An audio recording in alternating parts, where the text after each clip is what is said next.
Bom dia a todos, que a maravilhosa graça e a gloriosa paz do Senhor Jesus inundem o meu e o seu coração e que esse Deus Todo-Poderoso esteja presente em nossa vida e nos abençoe nesta manhã. Amém? É muito bom poder estar aqui reunido com a igreja do Senhor, localmente falando, é claro, especialmente em dias tão conturbados e complicados como estes em que nós vivemos envolvendo o Carnaval. Eu ouvi um pouco o pastor Elias na aula aqui na nossa escola bíblica dominical, falando sobre uma série de outras questões, exemplos que ele também deu ali, de alguma forma pertinentes ao livro de Êxodo, mas particularmente nessa época, meus irmãos, eu me lembro que quando ainda não era convertido, eu não tinha nenhum problema. Isso até antes dos meus 19 anos, né? Eu me converti com 19 para 20, mas na verdade até os meus 18 anos por aí, 17 até 18 por aí. Eu não tinha nenhum problema em ir para salões de bala, ou na época pelo menos ali chamados assim, ou baladas hoje, e eu não tinha nenhum problema em ficar ali de sexta das 10 da noite até as 4 da manhã seguinte, isso nas sextas-feiras, isto aos sábados, nos domingos, quando não ia na matinê, e ainda ia à noite. Ou seja, era balada, balada, balada e balada. E bebia, e fumava, e era noitada, e era entretenimento, e era diversão. E é incrível como hoje eu olho para trás e vejo que eu não cansava para estas coisas fúteis, carnais, mundanas, e assim por diante. E hoje, muitas vezes, quando nós nos reunimos em poucos minutos, ou num culto como este, que normalmente dura 2 horas ou um pouco mais, é claro que estamos falando aqui do culto no contexto litúrgico, dentro do templo, uma vez que a nossa vida deve ser uma expressão de culto sempre, é claro, mas às vezes nós nos cansamos com muita facilidade, isso é incrível, né? E eu orava a Deus e no momento aqui dos louvores e me emocionei. Em vários momentos, estive ali me contendo porque me veio fortemente ao coração um pensamento muito forte, dizendo assim: lembre-se sempre de onde eu te tirei e onde eu te coloquei. Me veio esse pensamento muito forte e eu não tive como não me emocionar diante daquilo que eu era ou de quem era e daquilo que Deus fez na minha vida. Então, irmãos, nesses dias de carnaval, e não só nesses dias, é claro, em todos os dias, nos esforcemos, nos dediquemos por oferecermos a Deus o nosso culto da melhor maneira. Não é só nesses dias, é claro, é sempre, né? Então, às vezes eu tenho a impressão de que, é claro que não estou me referindo necessariamente ao dia de hoje ou a esse contexto em que estamos, é claro, mas às vezes servir a Deus parece que é algo custoso, é algo oneroso, parece que nós temos que nos esforçar e deveria fluir com alegria e gratidão, não é isso? Diante de tudo aquilo que Deus fez na nossa vida. Então, que, enfim, essas palavras prévias, introdutórias aqui, e que tem a ver, sem dúvida alguma, com a mensagem de hoje, elas nos façam refletir nessa manhã. Mas eu quero convidar você, e o tema da nossa mensagem, e o texto que nós leremos tem tudo a ver com isso, eu quero convidá-lo a abrir a sua Bíblia em Romanos, no capítulo 12, versículos 1 e 2. Eu creio que esse texto, ele, apesar de ser bem curto, ele é bem propício, bem oportuno para esse momento, sobretudo envolvendo esse feriado de carnaval em que nós vivemos, nesse domingo assim chamado de carnaval, que na verdade para nós é o dia do Senhor, todos os dias são, né? Nenhum dia é do mundo, todos os dias são do Senhor, ou pelo menos deveriam ser. E nós cristãos temos essa compreensão, e esse texto que leremos tem tudo a ver com isso. Romanos capítulo 12, versículos 1 a 2, diz o seguinte: portanto, eu exorto vocês, irmãos, por causa das misericórdias de Deus, que ofereçam seus corpos como sacrifício vivo, santo e agradável a Deus, que é o culto racional de vocês. E não se conformem aos padrões deste mundo, mas continuem sendo transformados pela renovação da mente, para que vocês experimentem qual é a boa, agradável e perfeita vontade de Deus. Amém? Vamos agradecer ao Senhor.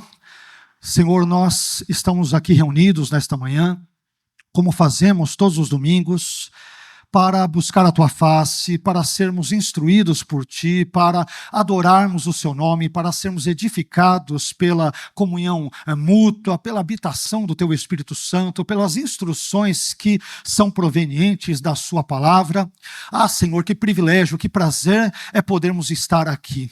E eu te peço, ó Senhor, que o Senhor me dê, particularmente a mim, a mesma energia, ou muito mais ainda, para que te sirva, comparando-se à energia que tinha quando estava no mundo, afastado de ti, da tua palavra e dos teus caminhos. E ali, Senhor, eu não media esforços para te, Senhor, fazer coisas que me agradavam, que, enfim, eram satisfatórias à minha carne, mas, Senhor, me dê graça, não apenas a mim, mas também aos meus irmãos, para que juntos nós possamos servi-lo da melhor maneira possível. Ajude-nos, ó Pai, a servirmos ao Senhor, a prestarmos o culto que é devido ao teu nome, de forma gloriosa, de forma repleta de satisfação, de prazer no nosso coração.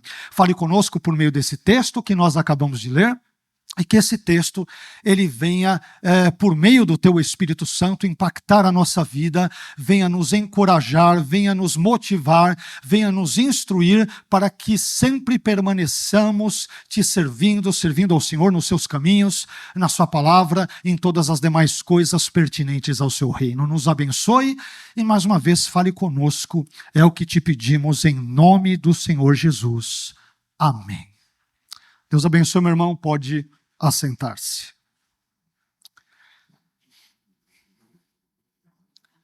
A epístola de Paulo aos Romanos é uma das epístolas, se os irmãos já leram a epístola aos Romanos, eu imagino que já devem ter percebido isso, que a epístola de Paulo aos Romanos é uma das epístolas mais densas de todo o Novo Testamento, em termos da sua doutrina e eu diria da sua teologia. Romanos é uma epístola que trata de temas muito importantes, muito significativos para a fé cristã, como, por exemplo, pecado, trata de temas como pecado, justificação, salvação, santificação e eleição, entre tantos outros temas. A Epístola de Romanos, ela possui, como sabemos, 16 capítulos ao todo, e todos esses capítulos, digamos que eles poderiam ser divididos, ou a Epístola aos Romanos como um todo, ela poderia ser dividida em dois grandes blocos. No primeiro grande bloco, que abrange os capítulos 1 a 11, nós encontramos um tom mais doutrinário e mais teológico, mais instrutivo nessa primeira parte, ou nesse primeiro bloco, digamos, de Romanos. E já no segundo bloco, que compreende os capítulos 12 a 16, nós temos um tom mais prático, mas não apenas pastoral, mas mais prático de forma geral. E o trecho de Romanos que nós acabamos de ler, aqui em Romanos capítulo 12, versículos 1 a 2, ele se encontra nessa parte mais prática dessa epístola. E quando eu examino esse pequeno trecho de Romanos que nós acabamos de ler, eu encontro nele algumas importantes diretrizes que nos orientam a viver a vida cristã. Então, tendo em mente tudo isso, eu gostaria de falar com os irmãos na manhã de hoje sobre o tema O que Deus deseja de nós. O que Deus deseja de nós. Eu creio que esta seja talvez uma das perguntas, uma das questões mais importantes que todo cristão deveria fazer a si mesmo, evidentemente, à luz da palavra. Afinal de contas, se eu sou cristão, o que Deus deseja de mim? Enquanto ser humano, o que Deus espera de mim? Quais são as expectativas, entre aspas, dele? Deus não tem expectativas, visto que ele é onisciente, ele sabe de absolutamente tudo, mas, humanamente falando, o que é que Deus pede? O que é que Deus requer? O que é que ele exige, o que ele espera de mim. Então, o tema da nossa meditação, da nossa exposição nessa manhã é o que Deus deseja de nós, com base em Romanos capítulo 12 e versículos 1 a 2. Indo diretamente ao primeiro ponto que eu encontro aqui, eu descubro, meus irmãos, em primeiro lugar, que Deus deseja que ofereçamos a Ele os nossos corpos como um sacrifício vivo. Romanos 12, 1, parte A diz: portanto, eu exorto vocês, irmãos, por causa das misericórdias de Deus, que ofereçam seus corpos como sacrifício vivo. E aqui eu chamo a atenção dos irmãos para 3 detalhes importantes presentes nessa parte aqui do versículo 1, a parte A desse versículo de Romanos 12. O primeiro detalhe que eu encontro aqui diz respeito ao tom exortativo que Paulo emprega nesse texto. E aqui quando Paulo diz, eu exorto, ele usa um verbo grego, que é o verbo parakaleo, e que significa nesse contexto exortar fortemente, apelar, insistir ou encorajar. Em outras palavras, aquilo que Paulo está dizendo para os cristãos da igreja de Roma é importante, é relevante e é necessário, e portanto Paulo quer que os seus ouvintes, os seus leitores, ou seja, os seus destinatários, eles prestem muita atenção ao que ele tem a lhes dizer, porque aquilo é importante. E é tão importante que Paulo os exorta, ele chama-lhes a atenção para que eles de fato estejam atentos a tudo aquilo que ele dirá, a tudo aquilo que ele escreverá na sequência. E o segundo detalhe que encontro aqui, ele diz respeito à razão da exortação de Paulo. Isso é muito importante. E tendo essa mensagem em mente, claro que eu sabia que iria falar sobre esse assunto, à medida em que nós cantávamos, eu não tive como não me emocionar, sobretudo num dos cânticos sobre gratidão, porque tem a ver com esse ponto de Paulo, onde Paulo nos dá a razão aqui, por que ele exorta os cristãos ali da igreja de Roma para que eles ofereçam seus corpos como sacrifício vivo, santo e agradável a Deus. O pedido de Paulo tem uma razão. E é uma razão, meus irmãos, eu diria que das mais singelas e ao mesmo tempo das mais profundas. Ou seja, por que os cristãos de Roma devem oferecer os seus corpos a Deus? E a resposta de Paulo é, por causa das misericórdias de Deus. É como se Paulo dissesse, aquilo que eu estou pedindo que vocês façam para Deus é uma forma de vocês expressarem a sua gratidão a Deus por tudo aquilo que Deus fez por vocês, para o benefício de vocês. E meus irmãos, o que foi que Deus fez antes pelos cristãos de Roma? O que foi que ele lhes fez? Ele foi muito misericordioso. E é por isso que Paulo diz, portanto eu exorto vocês, irmãos, por causa das misericórdias de Deus. Em outras palavras, Deus foi misericordioso ao amar vocês, ao libertar vocês, ao perdoar vocês, ao vocacionar vocês, ao equipar vocês para o ministério, ao eleger vocês, ao salvar vocês. Então, como resposta às misericórdias de Deus, vocês devem buscar viver uma vida que agrade a Deus. Por que nós estamos aqui reunidos nessa manhã? Não é por causa daquilo que nós fizemos para Deus, mas é por causa das suas muitíssimas misericórdias. São as misericórdias do Senhor que nos alcançaram, que nos transformaram, que nos libertaram dos vícios, que nos tiraram das amarras do pecado e de Satanás e que nos transportaram do reino das trevas para o reino do Filho do seu amor. É por causa das misericórdias de Deus, meus irmãos, que nós estamos hoje aqui, porque Deus foi grandioso e maravilhoso para conosco, para comigo e para com você também. E é por isso que hoje nós estamos aqui. Mas por fim, o terceiro detalhe que eu encontro aqui na parte A do versículo 1 de Romanos 12, diz respeito à linguagem sacrificial que o apóstolo Paulo emprega, que o apóstolo Paulo usa nesse texto.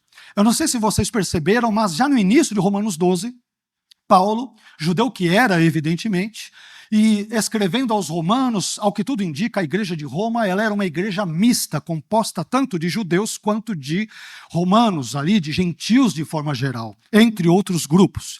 Mas aqui, Paulo diz, ofereçam os seus corpos como sacrifício vivo, ou apresentem os vossos corpos como sacrifício vivo. Perceba que essa expressão de Paulo, ela remete-nos inevitavelmente aos sacrifícios de animais presentes na antiga aliança. Porém, no presente caso, os corpos, que é uma referência não apenas à matéria, evidentemente, mas a toda a vida dos crentes, os corpos devem ser oferecidos como um sacrifício vivo e não morto a Deus. Isso significa dizer que nós cristãos devemos oferecer toda a nossa vida a Deus como sacrifício. Ou seja, nós devemos oferecer a Deus, como eu disse, inclusive no outro domingo, e repito aqui, nós devemos oferecer a Deus o nosso cérebro, os nossos olhos, os nossos ouvidos, os nossos lábios, as nossas mãos, os nossos pés, a nossa alma, os nossos pensamentos, os nossos desejos, os nossos anseios, as nossas esperanças, enfim, tudo que temos e somos, devemos oferecer a Deus como sacrifício não morto, mas vivo. Então, todo o nosso ser deve ser um sacrifício vivo que adora a Deus, que tem comunhão com Deus, que serve a Deus e que glorifica a Deus. Meus irmãos, se existe um dízimo que Deus detesta, que Deus abomina, que Deus não quer, é o dízimo da nossa vida. Deus não quer a mim, a você, apenas 10%, não só da nossa vida ou do que temos, Ele nos quer 100%. E isso envolve um sacrifício vivo. Quando o sacerdote, no contexto veterotestamentário, ele oferecia o sacrifício a Deus, ele oferecia ali os animais, por exemplo, em holocausto, o animal ele era consumido 100%, totalmente. Tudo era para Deus. E aqui Paulo emprega uma linguagem semelhante, dizendo que a nossa vida deve ser um sacrifício sem volta. Quando o animal era queimado, não tinha como reconstituí-lo, ele morreu, ele era oferecido totalmente. Isso significa dizer que a nossa relação com Deus devemos entendê-la, entre outras tantas formas, como um caminho sem volta. Irmãos, uma vez que nós já saímos pela graça de Deus do Egito, não temos como voltar mais para lá. Uma vez que Deus nos tirou do mundo que jaz no maligno, e voltaremos a falar sobre isso daqui a pouco, não tem como voltarmos mais para lá. A partir de então, a nossa vida deve ser um sacrifício vivo a Deus. Tudo que temos e somos deve adorá-lo, deve engrandecê-lo, deve exaltá-lo, deve glorificá-lo, deve magnificá-lo, porque Ele é o Deus cujas misericórdias nos tiraram das trevas e nos proporcionou eterna e verdadeira salvação. E é por isso que nós devemos adorar a Deus. Mas em segundo lugar, Deus também deseja que ofereçamos a Ele os nossos corpos como um sacrifício santo. Não se esqueça que é um sacrifício vivo, santo e agradável a Deus. Já vimos brevemente a referência ao sacrifício vivo. Em segundo lugar, o sacrifício santo, conforme Romanos capítulo 12, versículo 1, parte B, que é o que nós encontramos aqui. Sacrifício vivo e santo, santo. E aqui é importante dizer que ser santo não significa ser impecável. Não significa viver isolado do mundo como se você fosse um eremita, um monge, enclausurado num monastério sem viver a vida diária, cotidiana, com todos os seus prós e contras e assim por diante. Ser santo também não significa ser melhor do que as outras pessoas. E ser santo também não significa atingir a perfeição absoluta nesta vida. Não, nada destas coisas significa ser santo. Mas em vez disso, e numa linguagem bem popular, bem básica, bem simples, ser santo significa viver uma vida transformada e orientada pela palavra de Deus. Não são mais os valores do mundo, os padrões do mundo, já falaremos sobre isso já na sequência daqui a pouco, a ideologia do mundo, a filosofia do mundo, a cosmovisão ali presente em todo esse contexto decaído em que nós vivemos, não é isso que deve nos nortear, mas sim uma vida transformada e orientada pela palavra de Deus. Mas isso nos leva, em terceiro lugar, para outro desejo expresso por Deus por meio da pena do apóstolo Paulo. E em terceiro lugar, eu aprendo quando leio esse texto que Deus também deseja que ofereçamos a Ele os nossos corpos como um sacrifício agradável. Conforme diz Romanos 12, versículo 1 e parte C, e agradável a Deus. Aqui a palavra grega traduzida como agradável é o adjetivo euarestos. Euarestos, não precisa gravar esse palavreado, que significa aceitável, agradável, aprazível. Em outras palavras, esse adjetivo diz respeito a algo ou alguém que proporciona prazer ou satisfação para outrem. E aqui nós devemos fazer um alerta muito importante para os irmãos, que mais uma vez tem tudo a ver com essa época, sobretudo, especialmente de carnaval, em que nós estamos aqui inseridos, em que nós estamos vivendo. Existe uma filosofia grega muito presente, muito disseminada em nossa sociedade, que se chama hedonismo. E o hedonismo, numa linguagem muito simples, ele prega a busca pelo prazer e a negação da dor, ou seja, você deve fugir de tudo aquilo que te causa dor, sofrimento ou desconforto, como sendo os bens supremos e os principais objetivos da nossa vida nesse mundo. Ou seja, nós, segundo o hedonismo, segundo a filosofia grega hedonista, muito presente na nossa sociedade, segundo essa filosofia, nós estamos nesse mundo para obtermos o máximo de prazer que pudermos obter. Está aí o carnaval, para não mentir esse tipo de perspectiva. O que é o carnaval, de forma bem geral? É hedonismo puro. As pessoas estão no carnaval por quê? Porque elas querem saber de ter prazer. É isso. Sensorial, sexual, não importa qual seja, envolvendo embriaguez, envolvendo promiscuidade, envolvendo prostituição, envolvendo violência, envolvendo... É tudo que proporciona prazer. É tudo isso, ou seja, é hedonismo puro.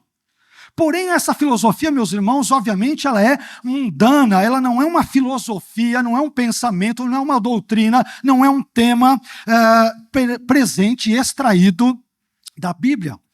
Aliás, a Bíblia, na contramão do que diz esse hedonismo grego, muito bem presente na nossa cultura, a Bíblia diz que se alguém quiser ser discípulo de Jesus, essa pessoa deve negar a si mesma, ela deve tomar a cada dia a sua cruz e também deve seguir a Jesus, por exemplo, conforme Lucas 9:23. Além disso, o apóstolo Paulo, em 2 Timóteo 2,4, ele usa uma metáfora muito interessante da vida cristã. Ele usa várias metáforas, na verdade, várias analogias, mas uma delas diz respeito à vida de um soldado. O apóstolo Paulo, mais de uma vez na Bíblia, sobretudo no Novo Testamento, ele vai comparar o cristão a um soldado. E em 2 Timóteo 2,4, Paulo diz o seguinte: que nenhum soldado em serviço se embaraça com os negócios desta vida, a fim de agradar àquele que o alistou. Perceba que a vida do cristão envolve agradar, mas agradar a quem? Alguns pensam em agradar a si mesmos, a sua carne, os seus apetites carnais, os seus desejos, a sua voracidade por pecar e por tudo aquilo que desagrada a Deus. Mas Paulo nos orienta quanto ao fato de que somos soldados e, portanto, não devemos nos embaraçar com os negócios desta vida, porque nós queremos agradar ao nosso general, Deus Pai, Filho e Espírito Santo, que nos alistou para essa batalha. Meus irmãos, o lema do cristão, como nós cantamos agora há pouco, é: seja feita a tua vontade, ó Deus, e não seja feita a minha vontade humana, conforme a oração do Pai Nosso. O lema do cristão é, conforme Paulo diz em Gálatas 2:20, estou crucificado com Cristo e vivo, não mais eu, mas Cristo vive em mim. Então, meus irmãos, a vida cristã envolve, de fato, renúncias. Renúncias. E isso é uma coisa muito difícil. Porque, às vezes, é interessante que nós estamos na época das ditas igrejas inclusivas. Então, todo tipo de gente é bem-vinda, e isso deve ser verdade em qualquer igreja, todas as pessoas são bem-vindas, sem dúvida alguma. Mas, muitas vezes, essas pessoas são ensinadas a virem como estão, mas a permanecerem assim. As pessoas não querem ouvir um evangelho que as confronte, que toque na ferida do seu pecado, não. As pessoas querem ter Jesus e o pecado ao mesmo tempo. Elas querem ter a Bíblia e as concupiscências da carne ao mesmo tempo. Elas querem ter Cristo, mas querem ter uma relação com o demônio ao mesmo tempo. Não, meus irmãos. A vida envolve confronto. A vida cristã envolve um confronto. E a igreja existe para as pessoas não que estão ali presentes, como por exemplo aqui nesta manhã, que querem reafirmar os seus desejos e as suas vontades. Mas aqui estão pessoas que não estão felizes do jeito que estão, mas elas estão insatisfeitas consigo mesmas, porque elas querem agradar aquele que os alistou para a guerra. É isso. Esse é, de forma bem geral, o teor que envolve a vida cristã. Mas isso nos leva, em quarto lugar, a outro ponto muito importante que Paulo nos diz e nos orienta, que é o seguinte: em quarto lugar, Deus deseja que ofereçamos a Ele o nosso culto racional. Falamos também um pouco sobre isso no domingo passado. Romanos 12, versículo 1, parte D, o finalzinho do versículo 1 diz que é o culto racional de vocês. Aqui a palavra racional, ela vem do grego logikos, de onde vem lógica em português, e que significa racional, razoável, lógico. Aquilo que tem a ver com a razão, tem a ver com os pensamentos, tem a ver com a razoabilidade, com a inteligibilidade. É isso que tem a ver o termo no sentido geral. E aqui em Romanos 12, 1, essa expressão culto racional é entendida por alguns estudiosos como uma referência a um culto atento, no sentido de ser um culto que é oferecido a Deus com dedicação espiritual, mas você está atento no culto. Nós já falamos sobre isso em outros momentos. O culto é muito importante, meus irmãos, claro que não apenas o culto no contexto litúrgico aqui no templo, mas a nossa vida como um todo, mas Paulo, claro, ele está se referindo sobretudo aqui a um contexto dentro do templo. O nosso culto prestado a Deus, ele deve ser um culto intencional. Nós devemos estar atentos, não é isso? Outros estudiosos, por sua vez, eles entendem que essa expressão culto racional, ela se refere ao culto prestado a Deus que envolve meditação ou reflexão inteligente. E eu entendo que, na verdade, essas duas coisas não são mutuamente excludentes, mas elas se complementam, elas se completam aqui nesse texto. Sendo assim, isto significa dizer que o culto que nós oferecemos a Deus é um culto no qual nós devemos estar atentos a tudo. Ao louvor, à comunhão, à pregação, aos testemunhos, à leitura bíblica que feita no início do culto, enfim, a todas as partes do culto. Por quê? Porque nós estamos, por meio do culto, estamos buscando adorar a Deus, servir a Deus, buscar a face dele, estamos buscando ser transformados, não somente aqui, é claro, mas tudo isso envolve o culto, portanto o culto exige a nossa atenção. Em outras palavras, o nosso cérebro, como eu já disse em outros contextos, o nosso cérebro não é um mero enfeite na nossa cabeça, não sei se você sabe disso, né? Mas Deus te dotou de um cérebro para que você e eu o usemos. O nosso cérebro, ele deve ser usado sempre e especialmente no presente caso, no nosso culto a Deus. E por que essa fala é especialmente pertinente e oportuna para nós cristãos? Por que isso que parece ser tão óbvio é importante para nós cristãos? Porque às vezes, meus irmãos, como eu já disse em outras circunstâncias, às vezes em alguns contextos cristãos, em alguns arraiais cristãos, existe uma espécie de culto à ignorância. Existe uma espécie de reverência à falta de instrução. Existe uma espécie de postura que eu chamaria de anti-intelectual. Meus irmãos, nós cristãos somos o povo do livro, que é a Bíblia. E o mínimo que se espera do povo do livro é que esse povo leia o livro, medite no livro e pense no livro. E não só na Bíblia, mas em bons livros, em boas literaturas teológicas que venham, de alguma forma, contribuir com o nosso avanço, com o nosso crescimento, com o nosso amadurecimento espiritual. É importante, porque às vezes nós temos uma noção antibíblica, equivocada, onde nós parece que aplaudimos a ignorância. Quanto mais a pessoa for ignorante, parece que Deus mais usa. Eu nunca vi isso na Bíblia, né? E as pessoas, o pior de tudo, o que mais uma vez revela ignorância, para variar, as pessoas às vezes querem usar exemplos bíblicos. Olha lá, né? Quando vai dizer que Pedro e João, eles eram pessoas sem instrução, eles eram iletrados, e aí as pessoas, no contexto de Atos 4, Atos 5, se maravilhavam que eles falavam com tanta ousadia, visto que eles eram iletrados. Mas a palavra iletrados, ali em grego, agramateus, não quer dizer alguém que é um analfabeto. O sentido lá que os dicionários de grego em geral dão é que Pedro e João não possuíam uma formação, digamos que rabínica formal, como Paulo tinha. Então, nesse sentido, eles não eram, digamos que rabinos, não eram mestres da lei em termos formais, o que não quer dizer que eles não estudassem. Claro que estudavam. Viveram com Jesus durante 3 anos e pouco, tiveram a melhor de todas as faculdades. Não é isso? Então nós temos que tomar cuidado, para não aplaudirmos, para não valorizarmos, para não reverenciarmos, não cultuarmos uma postura anti-intelectual. Cristãos devem ser pessoas que estudam, que leem, devem estar nas universidades, devem ocupar todos os espaços públicos e buscar servir a Deus ali da melhor maneira possível. E é por isso que envolve também o nosso culto a Deus, que deve ser um culto racional. Que, de novo, recobrando parte do que dissemos no domingo passado, ser racional não significa ser não espiritual.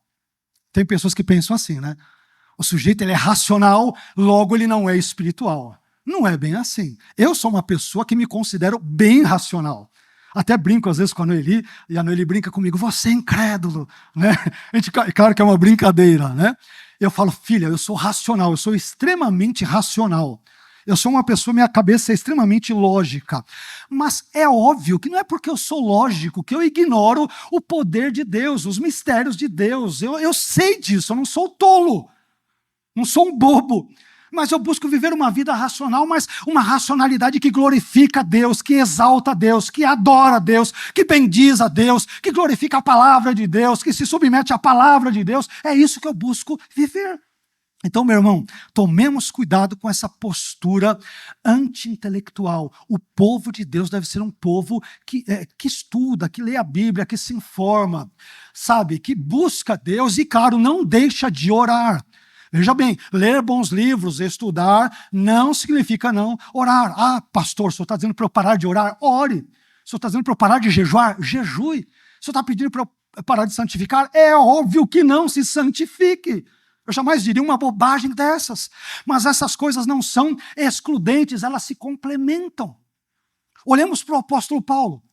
Conhecia hebraico, conhecia aramaico, conhecia grego, conhecia latim. Metade do Novo Testamento devemos apenas dele, que escreveu em grego, e era um homem de oração.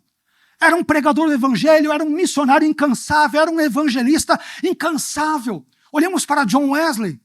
Escrevia gramática enquanto andava a cavalo. Onde já se viu uma coisa dessas? No contexto da Inglaterra, ali do século XVII. O sujeito escrevia gramática de latim, de grego, enquanto andava a cavalo. E era um homem que orava incansavelmente. Por quê? Porque não há incompatibilidade entre termos uma vida racional que glorifica a Deus e uma vida piedosa, uma vida de oração, de jejum, de evangelismo, de santificação. Essas coisas não são excludentes, não são incompatíveis. E além disso, nós devemos também estar atentos quanto ao tipo de culto que nós oferecemos a Deus, voltando aqui para o texto, no nosso dia a dia e sobretudo no templo. Meu irmão, Deus quer usar a sua vida, Ele quer usar também o seu cérebro, Ele quer usar os dotes que Ele mesmo te deu a você e a mim. E não esqueçamos de empregar tudo isso no culto apresentado a Ele. Mas isso nos leva, em quinto lugar, a outro elemento muito importante, que é o seguinte: em quinto lugar, Deus deseja que nós não nos conformemos aos padrões deste mundo. Aqui é que vai pegar muito crente. Em quinto lugar, Deus deseja que nós não nos conformemos, não nos amoldemos, não nos adequemos aos padrões ou moldes ou formatações, usando uma linguagem bem de TI da tecnologia, né? As formatações deste mundo. Romanos capítulo 12, versículo 2, parte A diz: e não se conformem aos padrões deste mundo, deste século, desta época. O termo grego ali, aion, ele pode se referir à era, à época, ele tem vários sentidos. Ou seja, não se conformem aos padrões desse contexto em que vocês vivem aqui no mundo. Não se conformem. E aqui, a expressão conformar ao padrão, ela vem de uma expressão grega que é sisrematizo, não precisa gravar nada disso. Sisrematizo, que significa assimilar, estar em conformidade com, conformar-se a um padrão ou a um molde. Mas por que Deus não quer que nós nos conformemos aos padrões deste mundo? Ora, porque os padrões deste mundo Eles são evidentemente contrários à vontade de Deus, são decadentes, são instáveis, são maus e são perversos. A propósito, e eu citei isso brevemente, disse que voltaria a esse texto, João, em 1 João 5,19, ele diz que o mundo inteiro jaz no maligno. Ali a palavra grega usada para jaz é a ideia de alguém que está submetido ao poder de, ou alguém que está deitado, alguém que está encurvado. Olha como o termo grego é forte. Isso quer dizer que o mundo, ou seja, a massa da humanidade ímpia, alienada de Deus e hostil à causa de Cristo, mundo deve ser qualificado nesses termos aqui, o mundo está sob o poder do maligno, isto é, de Satanás. Por isso que ele é chamado, em outro trecho de João, de príncipe deste mundo. Entenda-se, deste mundo caído. É claro que Satanás não é príncipe dos cristãos. O príncipe dos cristãos é outro. Se chama Jesus Cristo de Nazaré. Ele é o príncipe da paz. Ele é o senhor da igreja. Ele é o dono da igreja.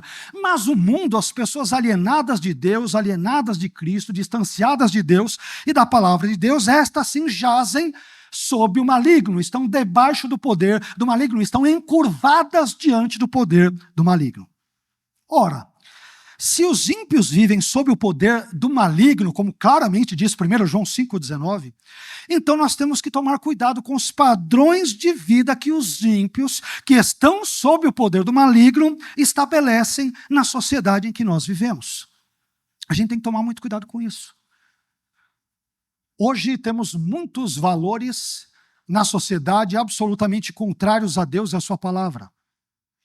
O relativismo, aquilo que é verdade para você pode não ser para mim, e tantas outras coisas presentes. O hedonismo, como nós citamos, o materialismo, e poderíamos ficar aqui horas falando de tantos outros ismos nocivos à fé cristã e contrários às escrituras que estão simplesmente ali presentes na sociedade em que nós vivemos. Portanto, meus irmãos, a ordem de Deus, por meio de Paulo, é que nós não nos conformemos aos padrões deste mundo. Tomemos muito cuidado com isso. Mas é um padrão, mas todo mundo faz. Mas eu não sou todo mundo. Eu sou crente. Mas todo mundo pensa assim, mas todo mundo age assim, mas esse tipo de filosofia, esse tipo de pensamento é normal para o mundo caído, sob o poder do príncipe desse mundo, que é Satanás. Não é normal para nós cristãos, que fomos lavados, remidos pelo sangue glorioso do Senhor Jesus Cristo. Para nós não é normal. Não é normal. Pelo menos não deveria ser. Mas caminhando um pouco mais adiante, e eu separei aqui 7 pontos, estamos no 6º, no penúltimo. Em 6º lugar, meus irmãos, quando leio esse texto, eu descubro que Deus deseja que tenhamos uma mentalidade transformada, um entendimento transformado, uma mente transformada. Por que isso é importante? Porque normalmente, a não ser que a pessoa seja bipolar ou esquizofrênica, as pessoas vivem de acordo com os seus pensamentos. Ou não?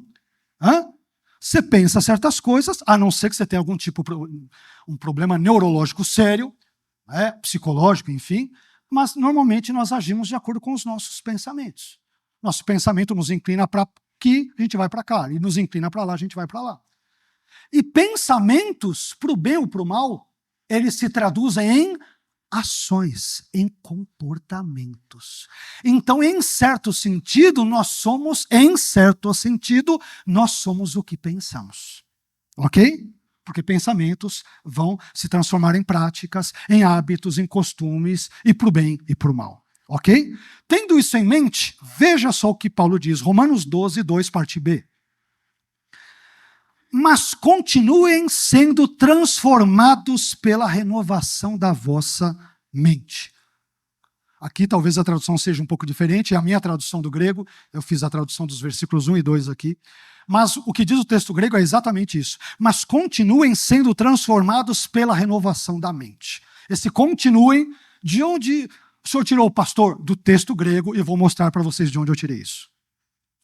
Aqui o verbo grego metamorfo, de onde vem metamorfose, e que eu traduzi como continuem sendo transformados, ele possui 4 características interessantes, que só são percebidas no texto grego, em que essa epístola foi escrita. Não é isso?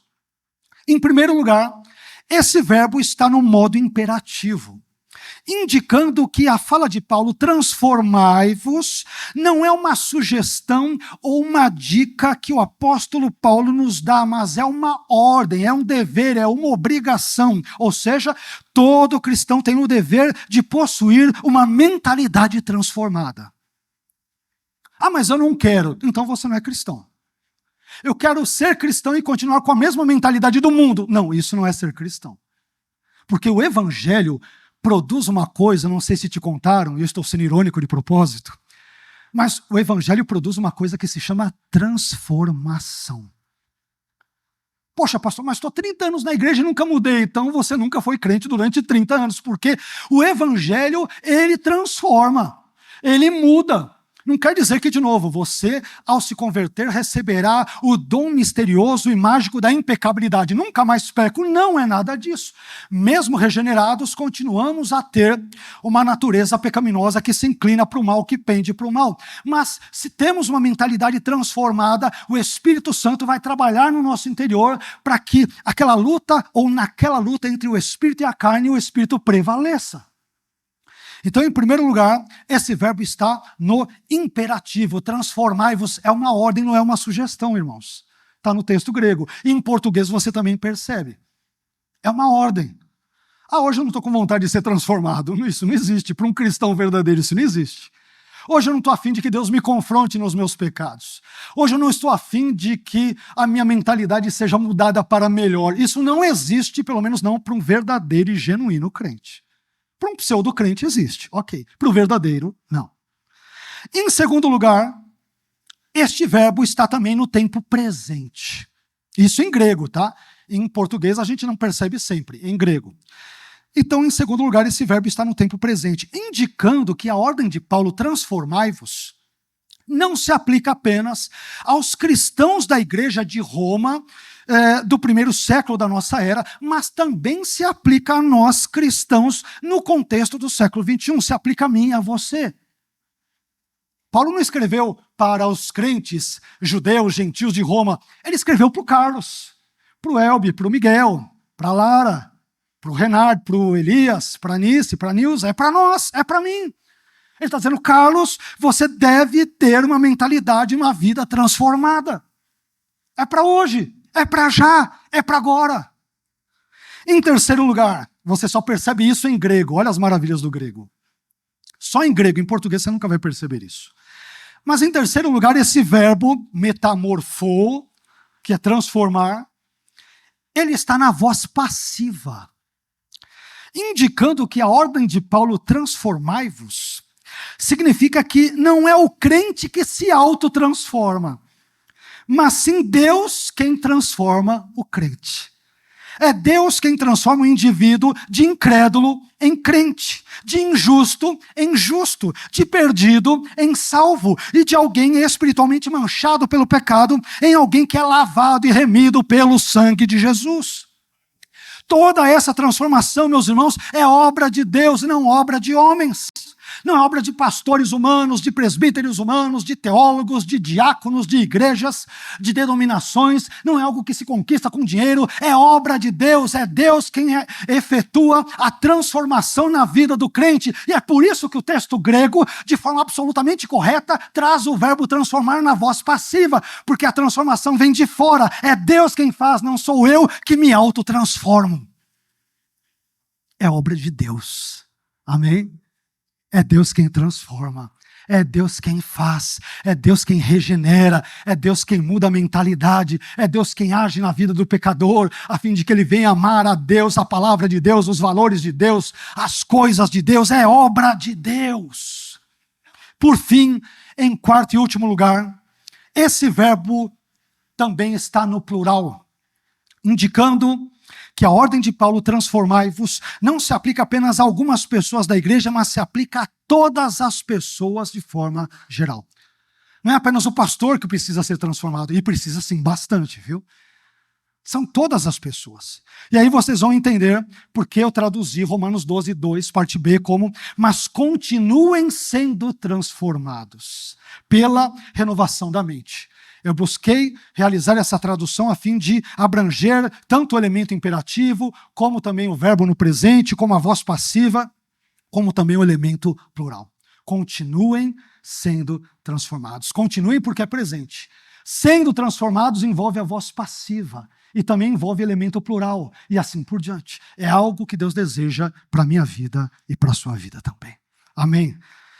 Finalmente, em sétimo e último lugar, Deus deseja que experimentemos a sua vontade que é boa, perfeita e agradável. Romanos capítulo 12, versículo 2, parte C diz: para que vocês, olha só o propósito, o objetivo de tudo aquilo que Paulo escreveu antes. Qual é o objetivo? Para que vocês experimentem qual é a boa, agradável e perfeita vontade de Deus.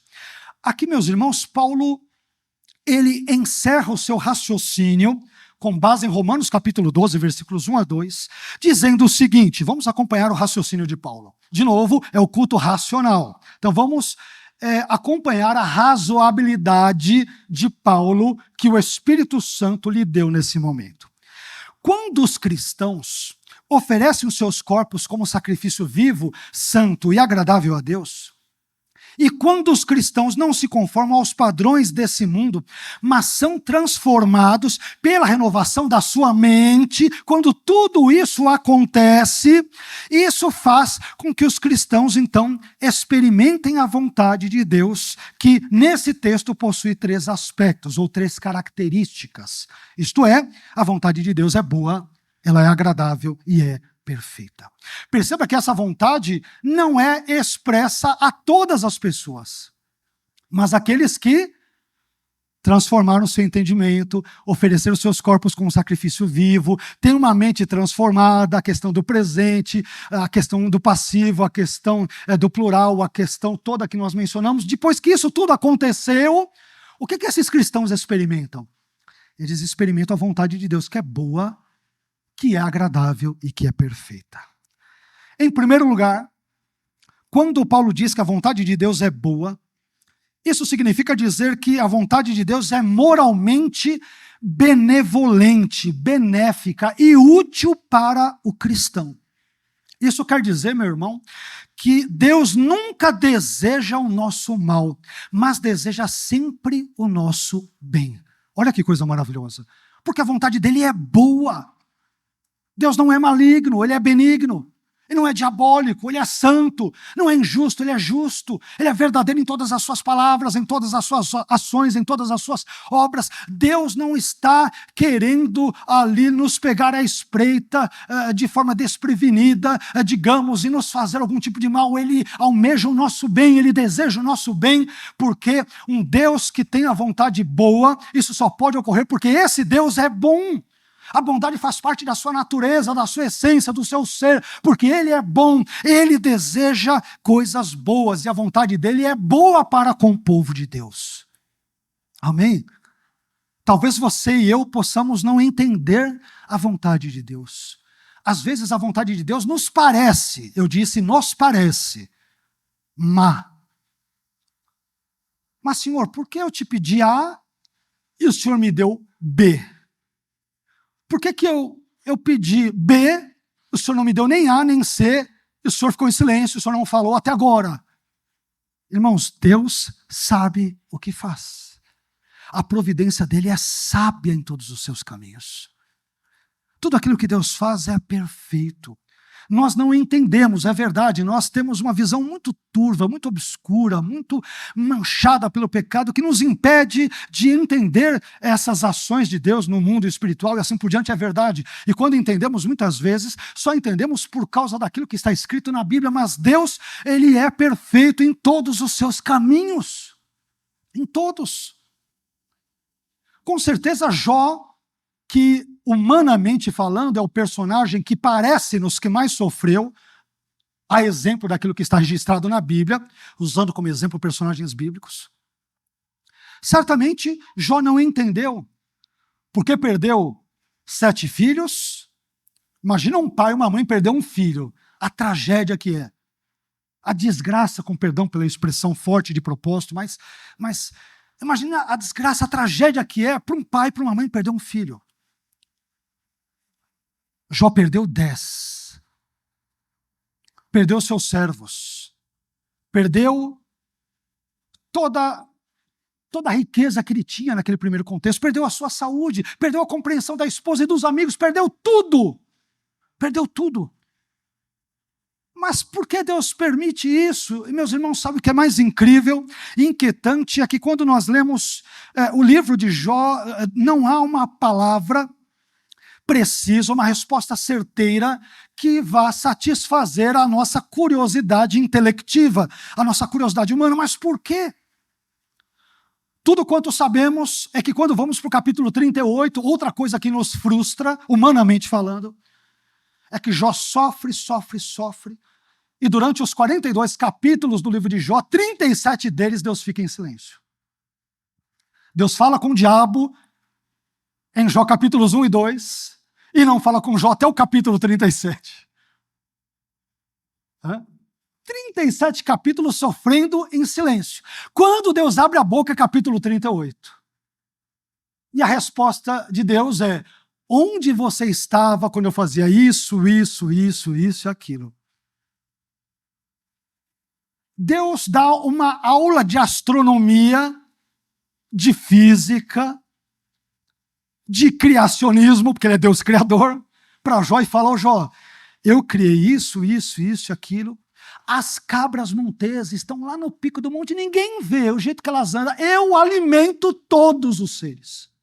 Então a resposta de Deus para Jó, diante de tamanha perda, é: Jó, se eu criei todo mundo, se eu sustento todo mundo, se eu providencialmente cuido de todo mundo, você acha que eu não estou cuidando da sua vida e não sei porque você perdeu seus filhos? Então aquiete o seu coração. Você pode não entender intelectualmente, mas confie no fato de que eu, Deus soberano, criador e sustentador de tudo, tenho a sua vida e dos seus filhos e da sua família nas palmas das minhas mãos. Irmãos, isso é difícil. E por que eu disse isso? Porque Paulo vai dizer que quando nós nos transformamos, temos uma mentalidade transformada, oferecemos o nosso corpo, o corpus, como sacrifício vivo, nós experimentamos a vontade de Deus, e a vontade de Deus para o cristão é boa. E a gente fala: mas Senhor, como a tua vontade é boa se eu perdi o emprego? Como a tua vontade é boa se meu pai adoeceu? Como a tua vontade é boa se minha mãe faleceu? Como a tua vontade é boa se aconteceu isso com meu filho? Como a tua vontade é boa se... Meus irmãos, Deus sabe os caminhos que percorre. Ele sabe. A vontade dele é boa. Nunca se esqueça disso, ela é boa. Ela é boa.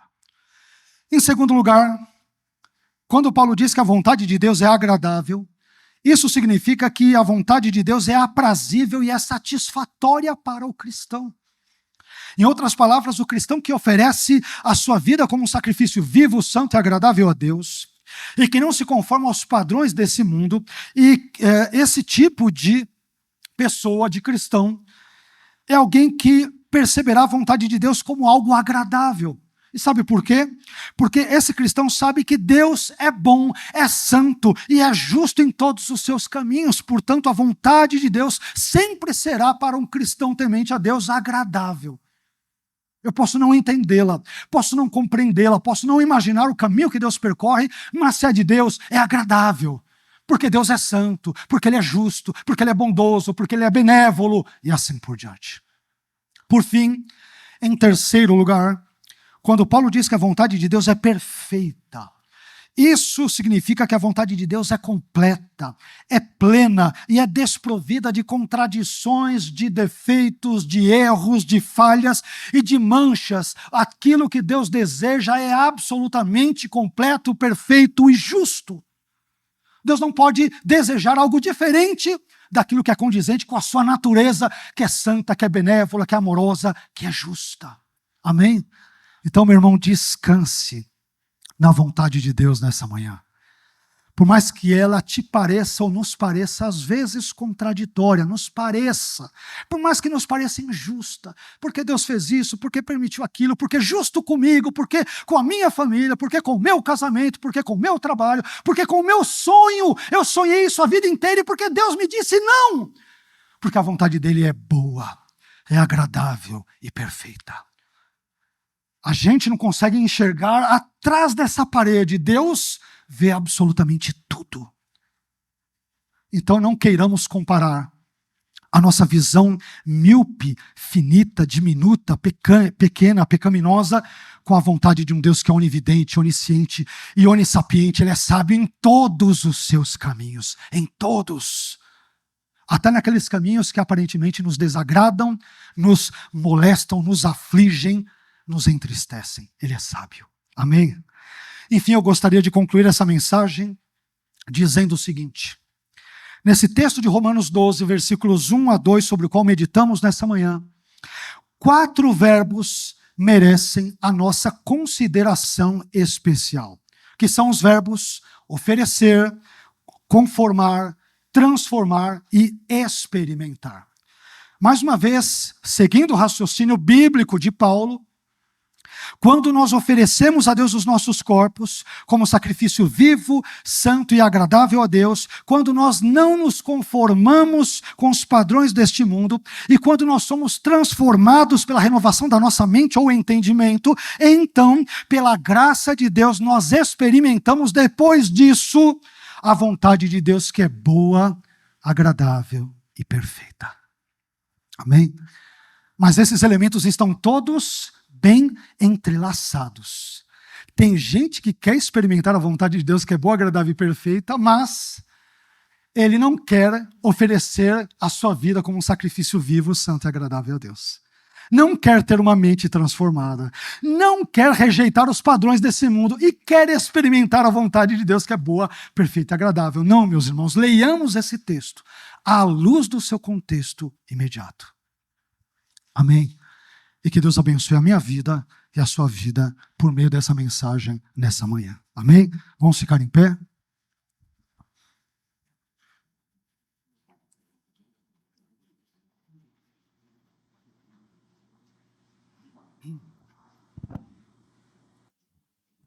Um dos cânticos que nós entoamos ao Senhor minutos atrás, salvo engano, em algum momento das suas linhas ou estrofes, ele vai dizer a cada dia sendo transformados. Em algum momento. Tem tudo a ver com o tema sobre o qual nós meditamos nessa manhã. Não se esqueça que o verbo transformar está no imperativo, é uma ordem. Está no presente, é para hoje. Está no plural, é para todos. Mas também está na voz passiva. Quem transforma é Deus. Não é o pastor, não é a igreja. É Deus, é a palavra de Deus, é o Espírito de Deus. Quem faz a obra é Deus. Amém? Nós apenas cooperamos com Deus pela sua graça, conforme a Bíblia nos diz em alguns textos. Mas a obra é de Deus. Quem cura é Deus. Quem restaura é Deus. Quem regenera é Deus. Quem salva é Deus. Quem elege é Deus. A obra é dele. Tudo é dele, por ele e para ele. Amém? Não sei se você talvez esteja aflito ou pesaroso nessa manhã, mas, meu irmão, eu quero te convidar a entregar a sua vida, se é que você já não o fez, como um sacrifício vivo, santo e agradável a Deus nessa manhã. Quero te convidar também a não se conformar com os padrões e moldes desse mundo. Quero te convidar a experimentar essa transformação que é plural, que é presente, que é uma ordem, que ocorre na voz passiva. E quando tudo isso acontece, aí sim nós experimentamos a boa, agradável e perfeita vontade de Deus. Nunca se esqueça disso, a vontade de Deus para o cristão é boa, agradável e perfeita. Pastor, mas eu não entendo como ela pode ser boa, porque tudo dá errado na minha vida. Confia em Deus, é boa. Confia em Deus, é boa. Deus sabe por que caminhos, por que trilhos, por que veredas, por que sendas Ele dirige a história. E não pense você que você está solto na história. Não, Deus está preocupado com o cosmos, com o universo, com cerca de 10 sextilhões de estrelas que existem. Será que Deus está preocupado com a minha vida? Está. Está. Não porque eu e você sejamos importantes, não somos, mas porque as misericórdias dele, não se esqueça do que Paulo disse. Por que devemos ter uma vida que agrada a Deus? Por causa das suas misericórdias. E o texto grego usa o termo misericórdia no plural, por isso que eu traduzi no plural. Algumas traduções trazem misericórdia ou compaixão, mas o texto grego está no plural. Deus não é misericordioso para conosco uma vez ou outra, não. São muitas vezes. Por isso que a riqueza da misericórdia dele é tão grande que Paulo traz a misericórdia em grego no plural. As misericórdias de Deus são grandes, meus irmãos. Elas são infinitas, são maravilhosas, são gloriosas. E é por isso que eu e você não somos consumidos. Amém? Feche os teus olhos. Senhor, eu quero te agradecer por tudo aquilo que falastes ao nosso coração nesta manhã. Muito obrigado por tudo aquilo que nós aprendemos. Nós buscamos oferecer a Ti o nosso culto racional e espiritual também, é claro, porque aprendemos que uma coisa não é incompatível com a outra, não anula a outra, não cancela a outra. O racional e o espiritual não apenas podem, mas devem andar juntos, lado a lado. Não são inimigos, Senhor. Nós te agradecemos por termos prestado a Ti esse culto racional e espiritual nesta manhã. Eu te peço, ó Deus, que o Senhor abençoe aos meus irmãos. Abençoe os casais desta igreja, as famílias desta igreja, os visitantes hoje aqui presentes. Abençoe as crianças, os adolescentes, os jovens. Abençoe todos os departamentos da igreja. Senhor, cuide de nós precisamos de Ti. Precisamos da sua graça, precisamos das suas misericórdias, como Paulo nos lembra nesse texto que lemos. Senhor, mas também te pedimos força, graça, sabedoria para que nós consigamos oferecer a Ti os nossos corpos como sacrifícios vivos, santos e agradáveis a Ti. Ajude-nos, Senhor, a não nos conformarmos com os moldes, com as estratégias, com os esquemas e com os padrões perversos, enfim, pecaminosos deste mundo. Ajude-nos a experimentarmos uma contínua transformação da nossa mentalidade. Senhor, que a nossa mente e os nossos pensamentos estejam voltados para Ti, para a Tua palavra, para o Teu reino, para os Teus valores, para a eternidade. Ajude-nos a termos uma mente transformada, que por sua vez se tornará hábito ou hábitos em hábitos transformados, em práticas e costumes de pessoas transformadas. E diante disso tudo, e depois disso tudo, ajude-nos a experimentar qual é a sua boa, agradável e perfeita vontade para a nossa vida. Ajude-nos a entendermos que a sua vontade é boa porque o Senhor é bom. A sua vontade é agradável porque o Senhor mesmo é agradável.